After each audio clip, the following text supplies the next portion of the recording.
তো দেখো কালকে শ্রাবণ মাসের প্রথম সোমবার আর আজকে হলো রবিবার মানে সানডে।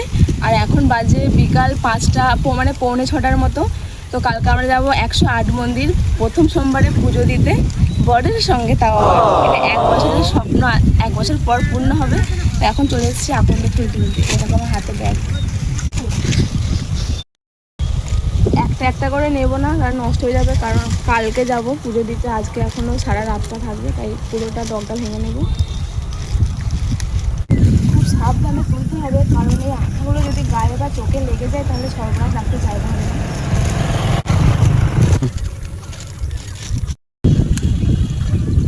তো অনেকগুলি ফুল পেয়ে গেছি, তো আমি ভাবিনি যে এতগুলো ফুল পাবো, কারণ কালকে সবাই আগ্রহী, কারণ এই প্রথম সোমবারে পুজো দেওয়ার জন্য। তো মহাদেবের কৃপায় অনেকগুলো ফুল পেয়ে গেছি। তো এখন এবার দেখবো ধুতরা ফুল আর ধুতরা ফল। চলো।